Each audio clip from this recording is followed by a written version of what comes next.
Good morning. I'm Lieutenant Christian Perrin with the Ohio State Highway Patrol, Commander of the Worcester Post. I want to thank each and every one of you for coming out here so we could speak about Lieutenant Mickolick with the Town and Country Fire Division. Any loss of life is a tragedy that weighs heavy on the hearts of all of those involved. Not only does the loss of a first responder affect his friends, family, and fellow firefighters, it also affects the communities in which they serve. We extend our deepest condolences to the Town and Country Fire Department and Mr. Mickolick's family as well. We remind everybody that this is an ongoing investigation and that there's a family and community who is grieving. So, on Friday, April 18th at approximately 10:39, the Worcester Post of the Highway Patrol received a report of a Ford F-150 that had gone into the ditch on Stratton Road, just south of Jeffrey Road in Congress Township, Wayne County. The vehicle in the ditch was called in by a passing motorist. The vehicle involved a 2011 Ford F-150, was driven by Tyler James Green, 33 of West Salem, Ohio. It was traveling eastbound out of a field when it dropped off into the ditch and became stuck. Town and Country Fire was dispatched to an unknown injury crash at that time, and Lieutenant Paul Mickolick responded from his residence to the scene. Lieutenant Mickolick arrived on scene and positioned his vehicle just south of the crash scene facing northbound to illuminate it. Lieutenant Mickolick was operating a 2024 Ram 1500. Shortly after, a 2006 Cadillac CTS operated by Creighton L. Trimble, 64 years old, of West Salem, Ohio, was southbound on Stratton Road when he approached the crash scene and entered the ditch line, striking the F-150. Mr. Green and Lieutenant Mickolick were struck as a result of that crash. Life flight was requested by the fire department at 10:55 p.m. Both Mr. Green and Mr. Mickolick were transported to the Cleveland Clinic Lodi Hospital. Lieutenant Mickolick succumbed to his injuries while at Lodi Hospital. Mr. Green was transported by life flight to Akron General Hospital with what appeared to be serious injuries. The Ohio State Highway Patrol's crash reconstruction team was requested and dispatched and responded to the scene to aid in the investigation. The Ohio State Highway Patrol was assisted on scene by the Wayne County Sheriff's Office, Town and Country Fire Division, New Pittsburgh Fire and EMS, Lodi Fire and EMS, and Bears Towing and Repair. The crash remains under investigation at this time and will be forwarded to the Wayne County Prosecutor's Office upon its completion. At this time, this is all of the information that can be released while the investigation is being completed.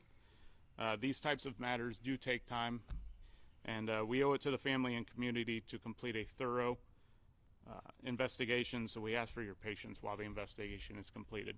At this time, I'll hand it over to Chief Horry, who will give you more information on Lieutenant Mickolick. Chief Horry.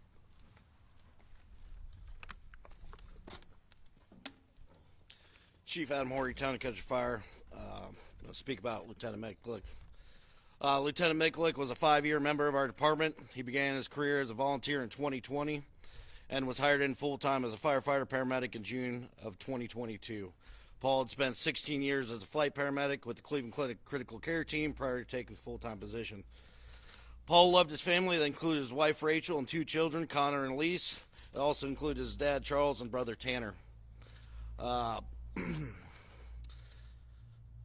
Paul was a very proud father and husband. He loved vacations and was always looking for his next adventure for him and his family to go on.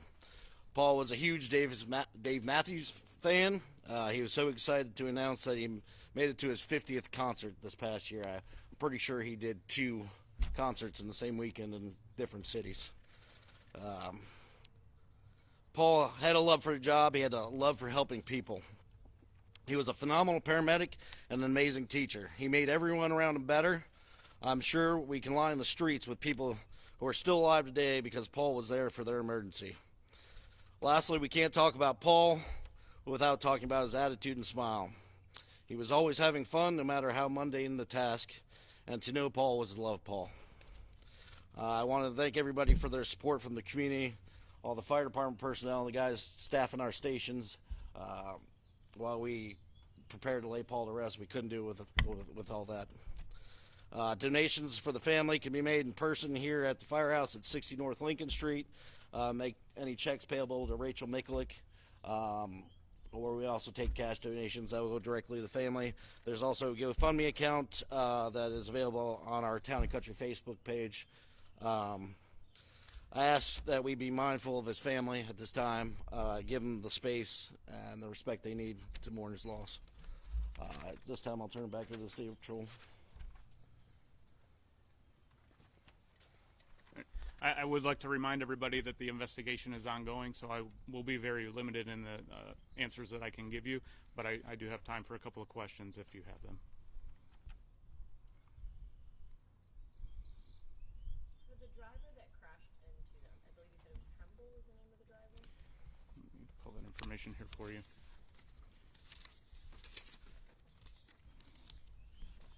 Yes, Creighton L. Trimble. Do we know his stage? Do we know if is there charges pending in a situation like this? So, Or were you guys involved? so he was uninjured as a result of the crash, and everything in regards to that will be forwarded to the Wayne County Prosecutor's Office upon completion of the investigation. You said things are very limited, but I didn't know if a breathalyzer might have been administered on scene if drugs or alcohol played a factor. So that's all part of the investigation, and like I said, that'll be forwarded to the Wayne County Prosecutor's Office for review. Were the firefighter and the driver of the other car, were they outside of the vehicle at the time? Yes, they were outside of the F-150. And I don't know how much you can say on this. I know in the past few years this is the second time we've had a situation like this. How hard is it on, especially, I mean, a city this small with such a small population that's very close knit? How challenging are incidents and situations like this for you guys? Well, I don't want to speak for Chief Horry. This is his agency, but I can tell you from first responders as a family, this hits each and every one of us. Here. Yes, sorry. It's a terrible loss for us. I mean, these two firemen that we've lost, two fathers that aren't going home. So